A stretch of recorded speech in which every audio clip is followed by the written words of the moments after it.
Ladies and gentlemen, please give a warm welcome to the master of originality, the man who has all the copyrights to everything righteous in this world. Your host, your community ghost, Bruce Russell. Thank you. Let's hear for the road crew. Let's hear for the snow ghost. Bruce, how you doing? I'm good. I'm fantastic. This is the last episode of the Snow Ghost Community Show. Yeah, it is. Episode number 24. I don't know what for. How do you feel like it's gone so far? It was a fun ride. It was a fun ride while it lasted. All right. All good things must come to an end. All right. Most good things don't last 24 shows. I wanted to interview you as the guest today on your own show. Is it possible? Sure is. Anything's possible. Will minds be blown if we do it this way? Oh yeah. I mean, that's the whole idea. It's like turning your minds into cancer. All I need is minds to mold for molding. Well, I wanted to ask you about some of the different shows that have been on the community show. Can I do that? Sure can. The first episode was about the Three Stooges, and the guest was Scott Schaefer Duffy. How did you think that one went? It was pretty good. What do you remember from that episode? Well, I remember him first woke up in the hospital, and the Three Stooges are in some of my earliest memories, Bruce. I was hit by a car as a little boy and sent to the hospital, and I woke up from a coma to hear wah, wah, wah, wah, wah, wah, wah. It was on the TV in the hospital where I was. The first thing I heard when I came out of a coma was the Three Stooges. Pretty good. By the way, we're here at WCCA in the lobby of WCCA TV 13, the People's Channel. Well, the second episode was about Dracula, and our guest was Jacob Berendez. Do you remember anything in particular about that episode? Yeah, it was kind of like the parts where it was like a pause and things like that. It was kind of slow. There's kind of dead space in that episode. Yeah. Jacob, what's with that guy? I don't know. One thing we have to say in his defense is that he is the underwriter of the show. His store, HBML, is the underwriter of this program, right. The financial sponsor, without which none of this would have been possible. All right. And then there was the 100th episode of the community show. That was the one with Kevin Kassan, Grace Duffy. And Dave Winchesky. How did that one go? No, Dave didn't say like he was too thrilled about being on it. He just wanted to come down and check it out. And somehow we don't want to be on something, you end up coming out and being on that way anyways. He ate that cake though. All right. That was a delicious cake that Grace made for the 100th show. Yeah, that's perfectly all dough. Do you remember the episode that you did with Cindy Brennan and talked about your book, Many Wisdom? I did. You know what I think? I think the world without Lemmy would suck. And one man's success is hope for us all. You know what they say about Satan? He's a real saint, a real sir, a real sire. He climbs up the stair to see the stars in the air. You know what they say? Do you know what they say about respect? It becomes a burden after a while. Let's make it happen. Let's live the dream. That's what I do all the day long. No, I don't smoke. If I was to smoke something, it would be the flame that keeps heavy metal alive. There's two things people haven't figured out about me. One, I'm original. Two, I speak British fluently.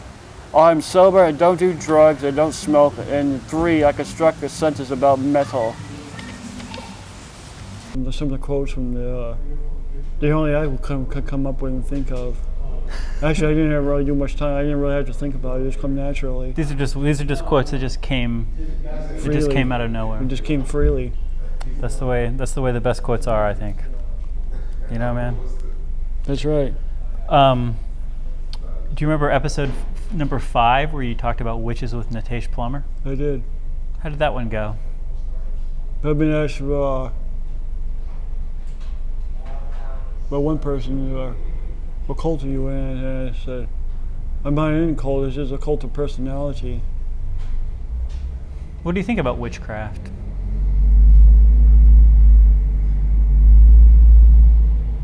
Well, I used to be really big on it, and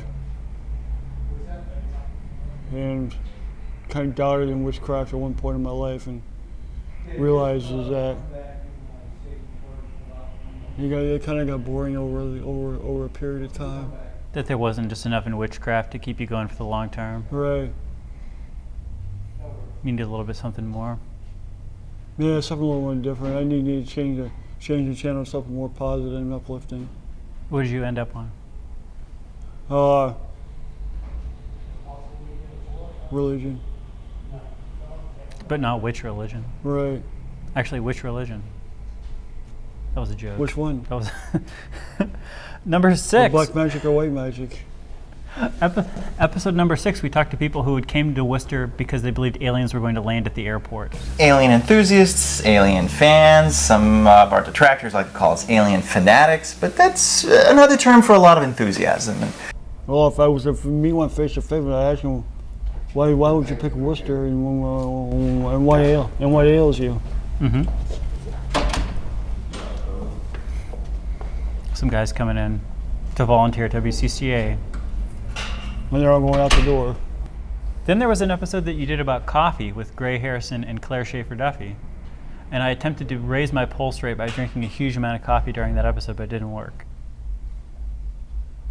But we did talk about coffee. No, we did. You can't doubt that. A whole lot of coffee. How much coffee do you normally drink a day? Yeah, probably about 8. 8 cups? Yeah. 8 large cups or 8 small cups? 8 medium-sized cups. Sounds like a happy medium. Yeah. Do you remember anything special from that episode? Or medium-large. Then we did what is one of our most favorite episodes, or the people's favorite episodes, the episode with Cha-Cha Connor giving a tour of Harding Street, Green Island. And Millbury Street. Millbury Street. Yeah, you still get asked about that episode and to do more of that, so. Then there was that episode where Tom Lewis had you perform in his art class at Anna Maria College. Yeah, initially I wanted to learn how to draw. Did he ever teach you how to draw? No. The late Tom Lewis? And he asked me, why don't you come up and do some of your music and stuff like that. And at first I thought he was joking, and realized that once it was actually, we talked about it and it happened, so. And it was a good episode. And they were kind of like, I know the class at first it was kind of stiff. They didn't really know what to make of the whole thing. No, and they were just kind of stiff and getting a little like someone didn't want to be there, and some people weren't there. So. Do you think they came around by the end? Yeah. And this song is called "Burn from Frozen Wasteland of the Deepest Pits of Hell."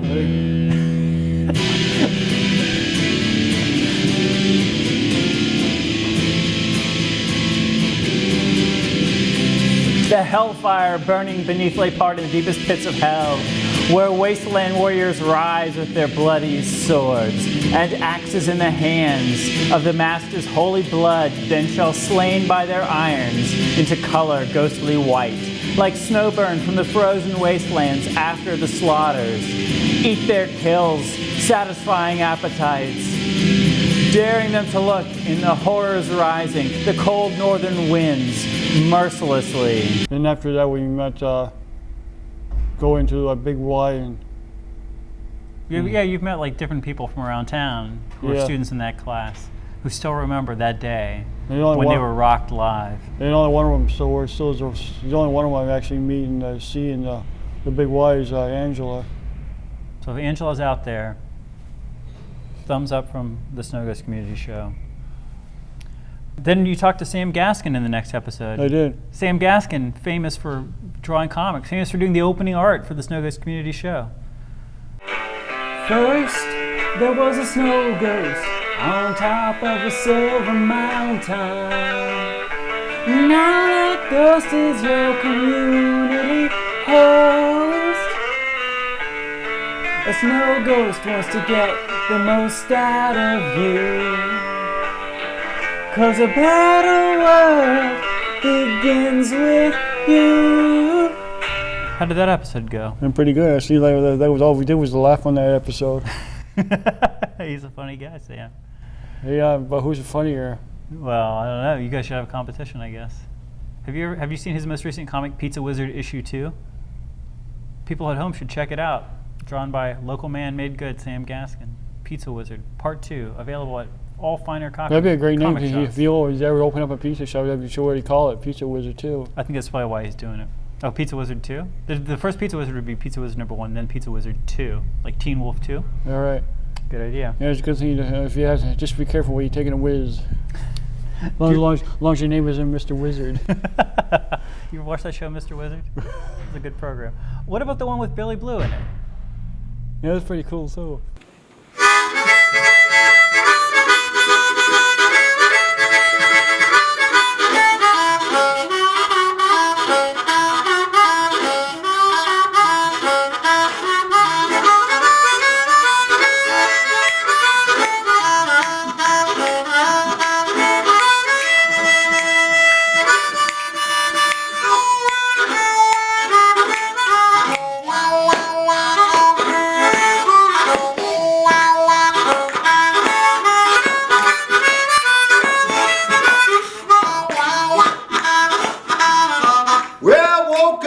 Morning feeling bad, crazy about the girl that I once have had, and I just keep loving her, just keep loving her, just keep loving. I don't know the reason why. Well, Billy Blue's awesome. He's since left the city of Worcester. Yeah, and it was actually part of that show. It actually had the part where I got those 2 awards in that too. The winner of the view, the top winner, by the way, we got 3 top winners, but the number 1 top winner of the viewers pick and the best and the most web hits is the show called the Snow Ghost Community Show. Come on up, Bill Russell.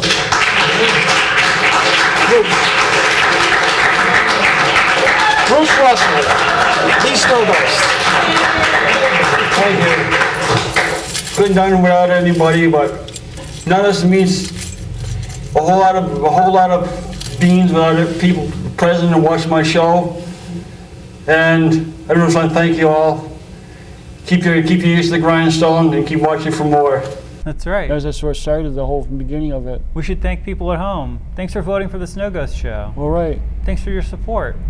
And vote for me for next year. Yeah. If you don't- love this kind of programming, Make it possible by let's us do this more.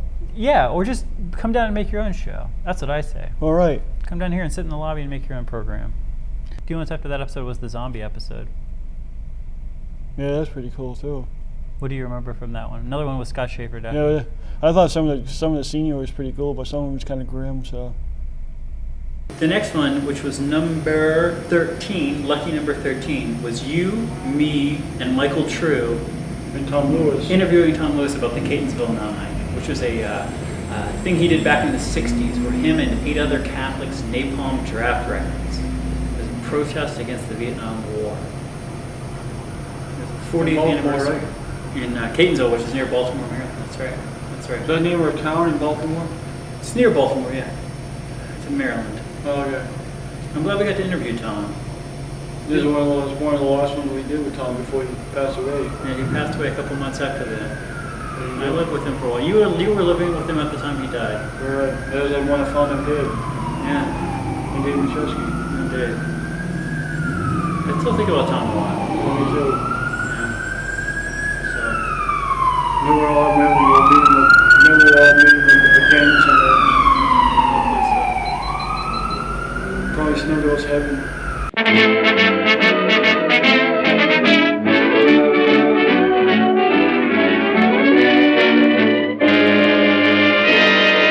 Take that. For all of you to break our rule for a minute, and this is from the crowd, not from me. You're at the best beer bar in the city. Why are none of you drinking beer? then the next episode was an episode that we just called The Journey, because it featured a bunch of stuff. It started off with us at the dive bar mayoral debate. First time I ever went to that dive bar.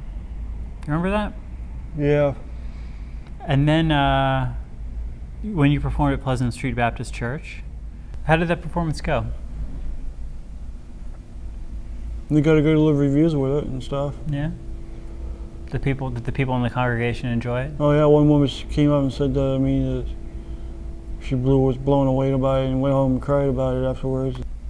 And then the episode went on to a number of interviews that we did at HBML with Bert Centeno, Jeff Barnard, Jacob Berendez. Jeff Barnard was about the taxi driver, right? Yeah.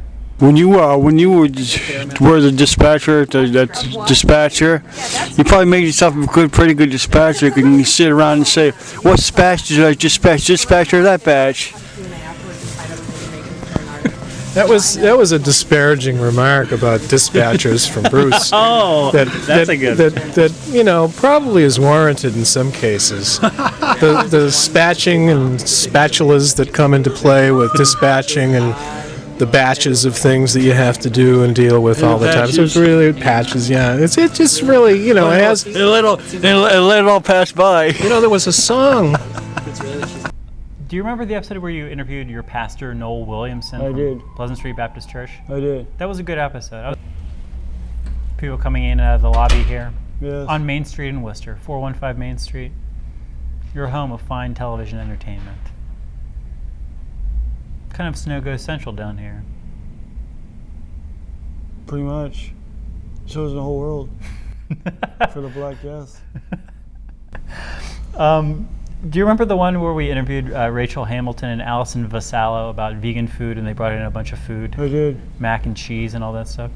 How did that episode go? It made me very hungry afterwards.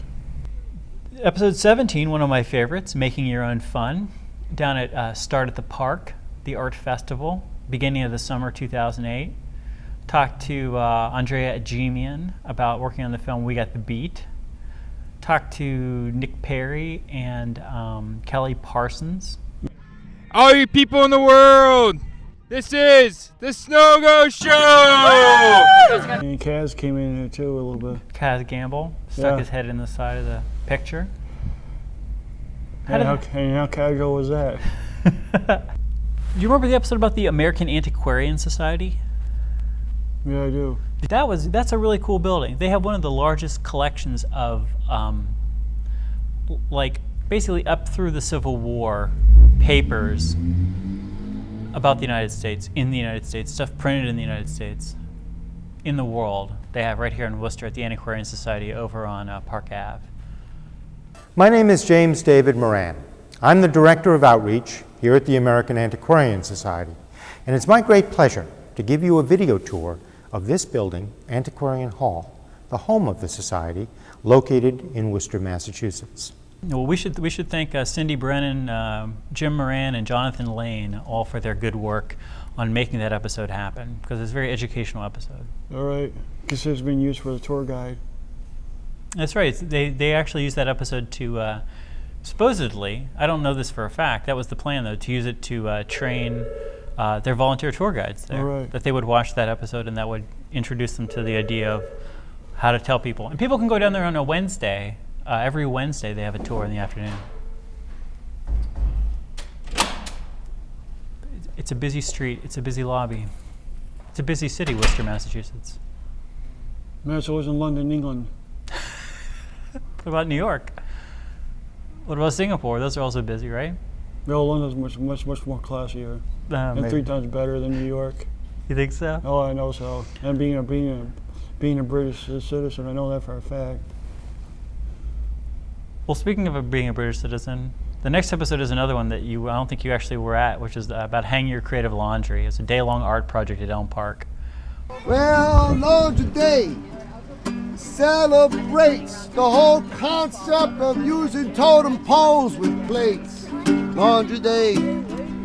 I'm crazy about Laundry Day. Laundry Day, Laundry Day. I'm gonna wash my blues away. Wash my blues away. Everybody likes doing the. And then after that, we went and saw a Motorhead show. I met you. I went from there to go see Motorhead with you. How did that go? It was the best show I've seen. Yeah. I mean, everybody else is just kind of like, after listening to that Wings of Plague, it was just like really depressing. This is one of the opening acts. Yeah, that was on the first floor. Then we went downstairs and the second stage. They listened to The Darkest Hour, and it sounded like everybody else after that. And it's like, But Motorhead just sounds like Motorhead. that's right. It does. I mean, that's just a lot of that genre of music. Like, they just sound like everybody else. I mean, it's a lot of hardcore metal bands sound like just like everybody else in that genre. I mean, Well, speaking of hardcore genres, etc., the next episode was the episode of Bone Zone. Ghost! You were at that show. I was. That was a great show. What do you remember from that show? Really comes stuck in that back room with Sarah. You guys were kind of hiding out. Yeah. Because there was a bit of moshing going on. Yeah. And I got needless to say, it felt like in the sauna, and after everybody started coming in there. It was hot. Beer soaked, I would say. That's one way you could describe it. Punk soaked.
I know I eat a lot of pizza and a lot of donuts there, and the only donuts that actually had nuts on them.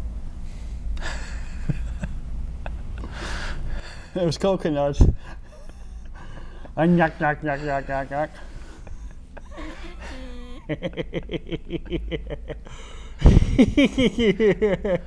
Well, the episode after that was another music show. It was the Mystery Band show.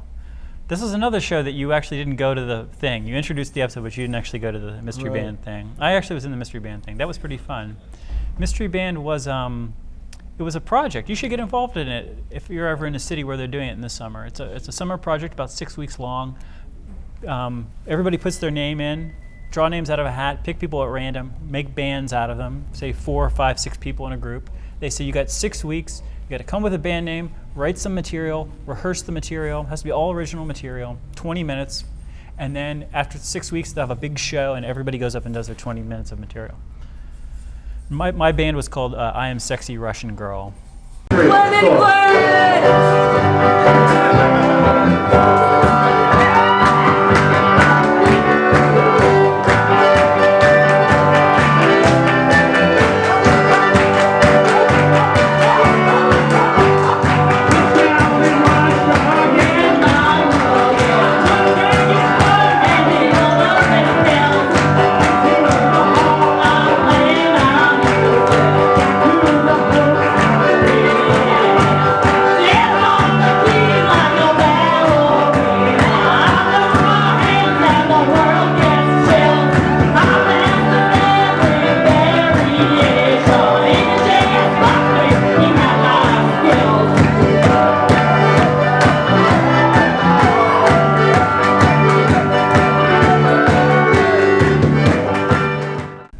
Everybody was awesome. There was some people who I knew and got to know better, and some people who I'd never met before, and got to know well. It was a very positive experience. Speaking of a positive experience, the next episode was the Catholic Worker National Gathering episode. The 75th anniversary gathering of the Catholic Worker Movement was held in Worcester over the summer, and you were out for that, right? I was. What do you think about the Catholic Worker Movement? Well, first of all, I thought it was actually in a church. You should probably have your face visible to the camera when you're talking. I actually thought it was inside the church. And I guess people was in prayer, so went around and saw somebody coming out. We actually going in and says this is where the Catholic Worker thing is. It's as natural for us to be out in the streets protesting war as it is to serve a bowl of soup to a hungry person. That's the guts of us.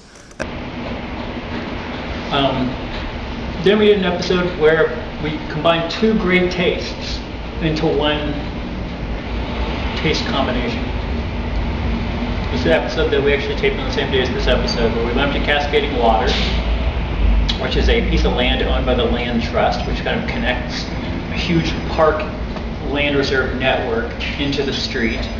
So people actually have a place where they can go buy a car to get to this huge amount of land. It's otherwise surrounded by houses, I think, mostly. And Tracy Novick, who lives there, showed us around. Also, Shelley Williamson was there, who's a member of the Pleasant Street Baptist Church congregation with you. And also about her trip to Poland. Sounds like it was a good trip. Yeah, it was. You ever get to Poland? Oh, yes. What's your feeling about Poland? It's pretty cool. A lot of dire metal fans. Yeah. I remember on the first episode of the show, you were saying, one thing I want to accomplish with the show is to let people see the other side of me or the other sides of me. Right. And I think that is true. Like, I think that people, before we started doing the show, I think that there were people who would see you on the street who did not know you, and they would say, is this guy dangerous? Is this guy crazy? Is this guy on drugs? You know? Right. Like, people don't know anything. They just look at you and they're just like, maybe intimidated, confused. Judgmental. Judgmental is a perfect word. Because they don't even know. They base it on knowing nothing. Right. They just pass a judgment. Right. But I think that on this show, people will get a sense of what you're about, of what the city's about, and what other people are about, but especially what you're about. All right. And it was stuff I've accomplished over the last. What'd you say? And stuff I've accomplished over the last 40-something years. Yeah. A lot of good stuff. And the other thing is too is that I remember the first time I was going to do the show, and people had thought that, well, they really doubted my ability to do this stuff, and. Right, they were like, oh yeah, blah, blah, blah, you're going to have a TV show, whatever. Tell me another one. All right.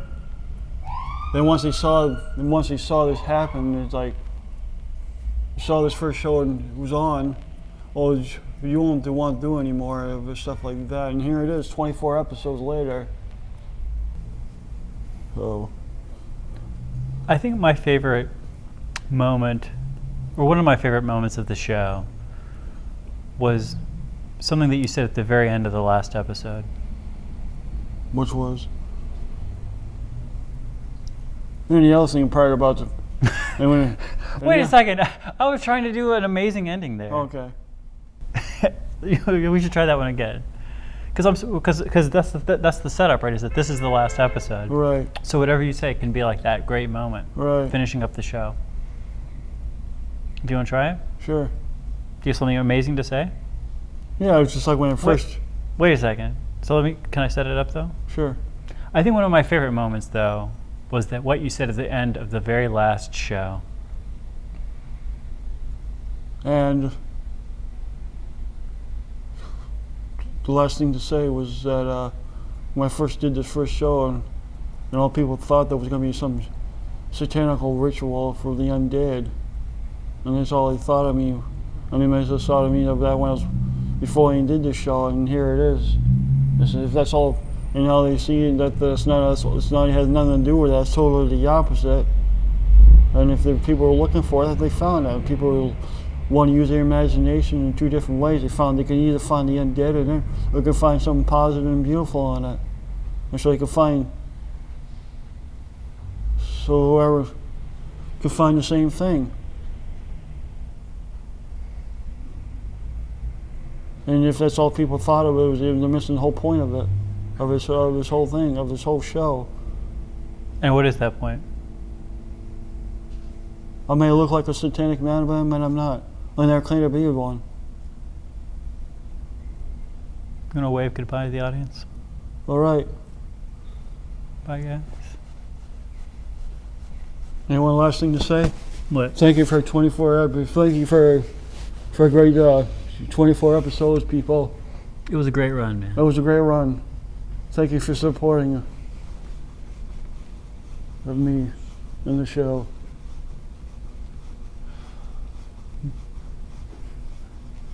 Pretty good, isn't it?